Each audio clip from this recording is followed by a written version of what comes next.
Hey guys, it's Jessica and I am back with another video for you today featuring a fall card using products from Brutus Monroe.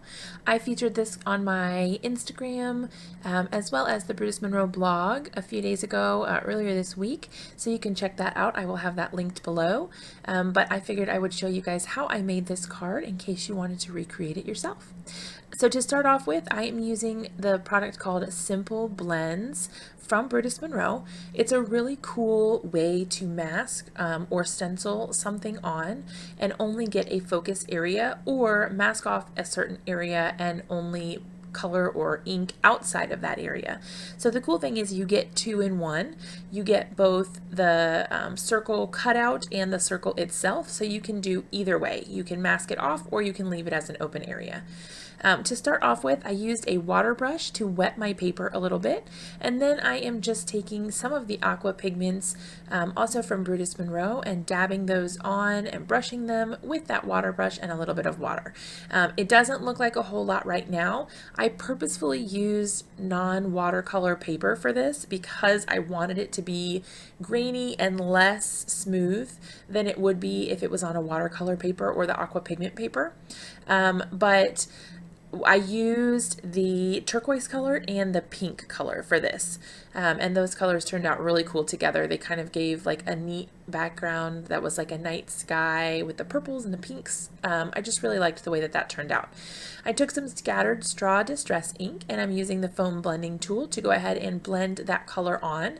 I purposefully went outside of the lines of my area that I had masked off because I wanted it to look like the moon was really glowing in the night sky. And so going outside of that solid yellow area kind of helped me get that cool glowing effect. Now I'm using the Owl Love You stamp set, also from Brutus Monroe, to go ahead and stamp in the Raven Detail ink. Now I did speed this up because it was a pretty long video, and I didn't think it really needed to be because the techniques that I'm using here are pretty simple, but I just wanted to let you guys know I did speed this up quite a bit. I'm sure you can tell. My average crafting speed is nowhere near this fast, so this is way, way, way faster than I am capable of crafting. So like I said, I used the Raven Detail ink from Brutus Monroe to go ahead and stamp on my cute little owls, and I used my mini Misty to do that. Now I'm just taking some Copic markers in a few different shades and coloring right over my little owls. And I thought it was kind of cool that I had stamped directly over top of the moon and it had that yellow base from my ink blending because it gave the Copic markers sort of a different color. I felt like they glowed a little bit more. That highlight in the middle is super cute. I really like how that turned out. So I was happy with that. So nothing fancy here, just doing a tiny bit of blending, but like I said, nothing crazy. Usually mostly using one or two colors, maybe three on those, but like I said, nothing crazy. I did go ahead and use a different color for my second owl because I didn't want them to be exactly the same color. Thought it would add some nice variation. So I did use some warm grays for my second owl. The first one I used a bunch of E colors, so I think 3 E colors, and then for the owl I used warm grays, so the W's. And again, nothing crazy.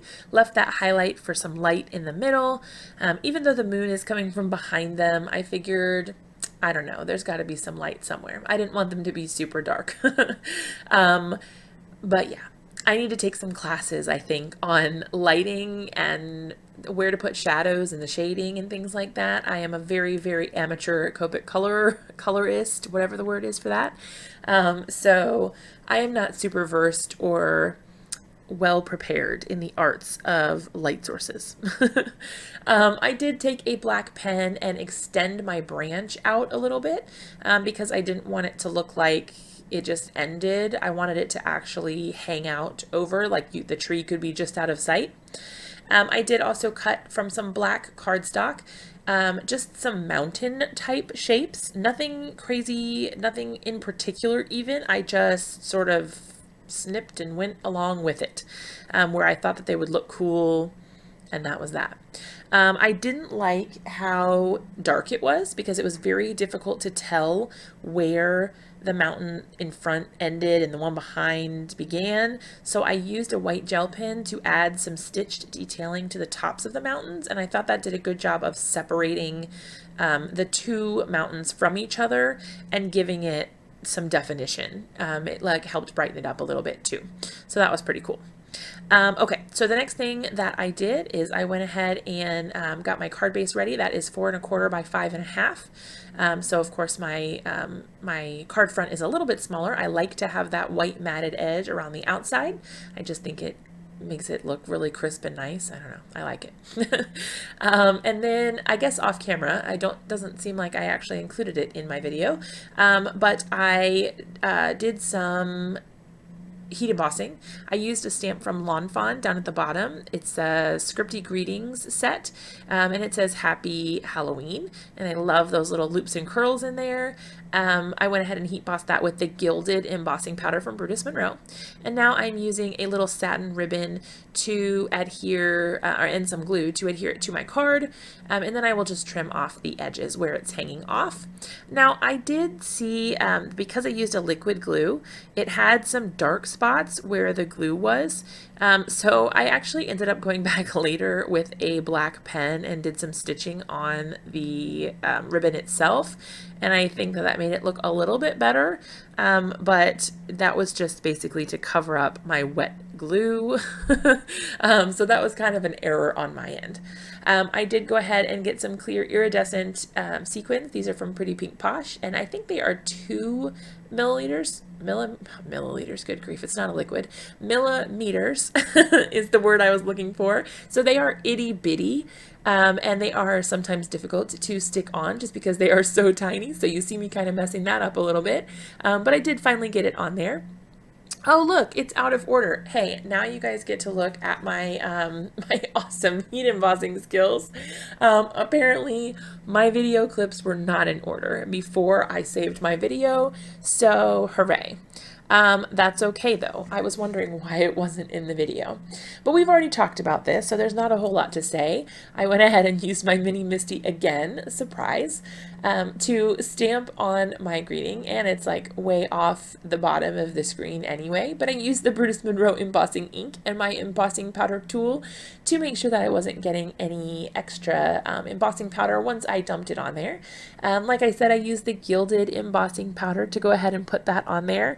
And then I used my Ranger heat tool, which Brutus Monroe is now carrying on their online store, you guys, so you guys can get that if you are interested. I will have everything linked below where available, so hopefully you guys can snag that if you're in the market for a heat tool.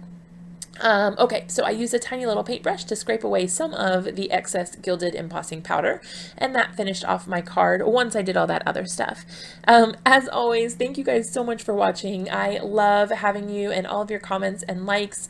If you aren't already, be sure to subscribe and hit that bell to get notified of when I go live and when I post new videos in the future. Thanks so much for watching, and have a great day.